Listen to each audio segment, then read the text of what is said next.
അപ്പൊ പൊതുവെ നമ്മള് മിമിക്രി ചെയ്യുമ്പോഴും കോമഡി ചെയ്യുമ്പോഴും ഓരോ സിറ്റുവേഷനിലും കുറെ ട്രെൻഡ്സ് ഒക്കെ വരാറുണ്ട്. അപ്പൊ അതിനോട് എങ്ങനെ കോപ്പ് അപ്പ് ചെയ്യാ? നമ്മൾ ട്രെൻഡിന്റെ പറയാണ് എല്ലാവരും പോയിക്കൊണ്ടിരിക്കുന്നത്. അത് ചെയ്യാറുണ്ട്. എങ്ങനെ അത് ഫോളോ ചെയ്തോണ്ടേയിരിക്കും? നമുക്ക് പുതിയതാണല്ലോ വേണ്ടത്. പഴയതും ചെയ്യും. നമ്മളിപ്പോ അത്യാവശ്യം ഒരു ചെറിയൊരു ഫംഗ്ഷനൊക്കെ ചെല്ലുന്ന സമയത്ത് ചിലപ്പോൾ നമുക്ക് പെട്ടെന്ന് ചെയ്യാൻ പറയുമ്പോൾ നമ്മളിപ്പോ പഴയതൊക്കെ ആയിരിക്കും ചെയ്യുന്നത്. ഇപ്പൊ കുറച്ച് പേര് പറഞ്ഞത് ഞാൻ ഇമിറ്റേറ്റ് ചെയ്യുന്നവരാന്നൊക്കെ പറഞ്ഞിട്ട്, എങ്ങനെയാണ് അവരെ സെലക്ട് ചെയ്തത്? എങ്ങനെയാണ് ആ ആൾക്കാർ ഇമിറ്റേറ്റ് ചെയ്താൽ ഓക്കെ ആയിരിക്കും എന്ന് മനസ്സിലായേ? അത് നമ്മുടെ ശബ്ദത്തിന് മാച്ച് ആവുന്നത് അങ്ങനെയാണ്. അപ്പൊ വേറെ എന്തെങ്കിലും ക്രൈറ്റീരിയ നോക്കാറുണ്ടോ? വേറെ ഞാൻ മറ്റേ ഈ വയലിൻ പഠിക്കുന്നുണ്ടായിരുന്നു. ഇപ്പൊ കുറച്ചു നാൾ നിർത്തി വെച്ചേക്കുവാ. വെസ്റ്റേൺ ആയിരുന്നു. അല്ല, ഇപ്പൊ ഒരാളെ സെലക്ട് ചെയ്യുന്ന സമയത്ത് ഇപ്പൊ ശബ്ദം ഈക്വൽ ആണെന്നല്ലാണ്ട് വേറെ എന്തെങ്കിലും നോക്കാറുണ്ടോ? ഫേവറേറ്റ് ആക്ടർ അല്ലെങ്കിൽ ഇപ്പൊ ദുൽഖർ സൽമാനൊക്കെ ഇപ്പത്തെ ഒരു യൂത്തിന്റെ ഇടയിൽ ഭയങ്കര ഇങ്ങനെ ഫേമസ് ആയി നിൽക്കുകയാണല്ലോ. അപ്പൊ അങ്ങനെ നോക്കാറുണ്ടോ? ഇപ്പൊ നമ്മൾ നോക്കുന്നത് ഫേമസ് ആയിട്ട് നിൽക്കുന്ന ആൾക്കാരെ കുറിച്ചാണ് നോക്കുന്നത്. ഇപ്പോഴത്തെ യൂത്തന്മാർ, അതായത് ദുൽഖർ സൽമാൻ, ജയസൂര്യ, പിന്നെ ഇമ്പാക്ട് വരുത്തും എന്നുള്ള രീതിയില് ഷൈൻടോ ചാക്കോ, പിന്നെ നമ്മുടെ അബിക്കയുടെ മോൻ, അങ്ങനെയുണ്ട്. ഇപ്പൊ നിങ്ങൾ ഇതുവരെ ചെയ്ത ഒരു പെർഫോമൻസില് ഏറ്റവും ചാലഞ്ചിങ് ആയിട്ട് തോന്നിയ ഒരു പെർഫോമൻസ് ഏതായിരുന്നു? ചെയ്തത് ഞാൻ ഡബ് ചെയ്യാൻ പോയി തന്നെയായിരുന്നു. ആദ്യമായിട്ട് ഡബ് ചെയ്യാൻ പോയത്, ചാക്കോച്ചന്റെ വോയിസ് ഡബ് ചെയ്യാൻ പോയത് ഭയങ്കര ഇതായിരുന്നു. ഭയങ്കര ടെൻഷനായിരുന്നു. കാരണം നമ്മുടെ പ്രചോദയേട്ടൻ ഉണ്ടായിരുന്നു ജഡ്ജായിട്ടിരിക്കുന്നത്. പിന്നെ നമ്മുടെ നാദിഷ്ക, അറിയാമല്ലോ, മിമിക്രിയുടെ രാജാവാണ്. പിന്നെ അതുപോലെ തന്നെ നമ്മുടെ ഷാജൻ ചേട്ടൻ, അവരൊക്കെ ഉണ്ടായിരുന്നു. ടെൻഷൻ കൂടിയില്ലേ? പക്ഷെ പിന്നെ ഞാൻ ചെയ്ത് കഴിഞ്ഞപ്പോഴത്തേക്ക് എല്ലാവരും നല്ല അഭിപ്രായമായിരുന്നു പറഞ്ഞത്. ഇപ്പൊ ലൈവ് ആയിട്ട് മിമിക്രി ഒക്കെ ചെയ്യുമ്പോഴോ ഒബ്വിയസ്ലി നമ്മൾ ഓൺ ദി സ്പോട്ട് ആയിരിക്കുമല്ലോ ഡയലോഗ്സും എല്ലാം പറയാ.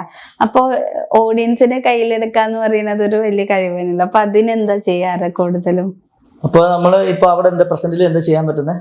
ഇപ്പൊ നമ്മളിപ്പോ അവിടെ ഓഡിയൻസ് ഇരിക്കണം. ഇപ്പൊ നമുക്ക് അവരോട് നമുക്ക് ക്വസ്റ്റ്യൻ ചോദിക്കാം. അപ്പൊ അങ്ങനെയാണ് നമ്മൾ അവരെ കയ്യിലെടുക്കുന്നത് സ്പോട്ടില്. അപ്പൊ ആ ഒരു ടോണിന് പിടിച്ചിട്ട് സംസാരിക്കാൻ ഏതെങ്കിലും ഓഡിയൻസിനെ കൈ കിട്ടി കഴിഞ്ഞാൽ അവരെ പറ്റി നമ്മൾ ചോദിക്കും. ആ ശബ്ദത്തിൽ ചോദിക്കുമ്പോൾ അവർക്ക് സന്തോഷമാവുമല്ലോ.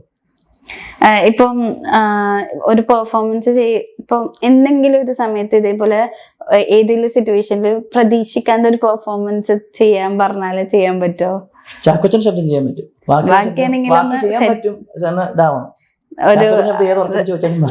ഏതിന് പറയല്ലേ? അത്രയും പഠിച്ചു വെച്ചോ? എന്താ ബാക്കിയുള്ളത് അത്രയും ഒരു സെറ്റ് ആവാത്തത്? ബാക്കിയുള്ളത് ചെയ്യും. അല്ല, ഒരുപാട് നടന്മാര് അങ്ങനെയല്ല പറഞ്ഞത്. ചില ശബ്ദങ്ങൾ നമുക്ക് പെട്ടെന്ന് ചെയ്യാൻ പറ്റും.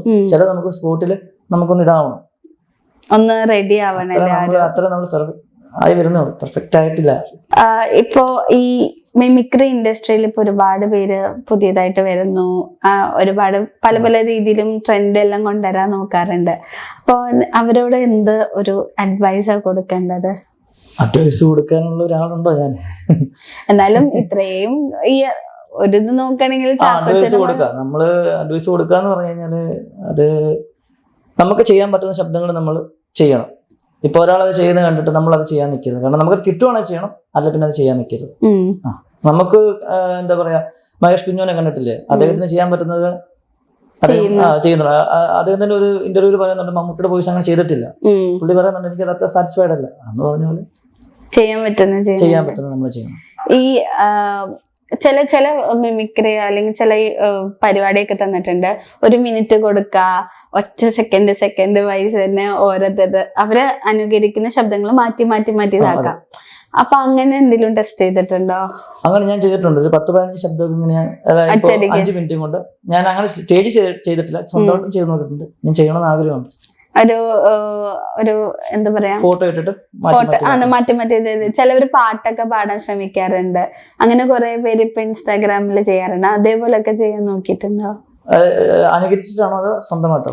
അനുകരിച്ചിട്ട് ഇപ്പൊ ദുൽഖർ സൽമാന്റെ വോയിസിൽ പാട്ട് പാടാ, ഷൈൻ ടോം ചാക്കോയുടെ വോയിസിൽ പാട്ട് പാടാ, ഒരു പാട്ട് അവരുടെ ശബ്ദം മാറ്റി പാട്ട് പാടുന്ന അങ്ങനത്തെ. ഞാൻ അങ്ങനെ ചാക്കോച്ചനെ മാത്രം നോക്കിയിട്ടുണ്ട്. വേറെ അങ്ങനെ ആരും ട്രൈ ചെയ്യണമെന്നൊക്കെ ഉണ്ട്. ട്രൈ ചെയ്യണമെന്ന് ആഗ്രഹമുണ്ട്. അല്ലാതെ നോർമലായിട്ട് കുറച്ചൊക്കെ പാട്ട് പാടും, അല്ലാതെ ശബ്ദം അനുകരിച്ച് പാടിയിട്ടില്ല. ചാക്കോച്ചന്റെ ശബ്ദത്തിൽ മാത്രമേ പാടിയിട്ടുള്ളൂ.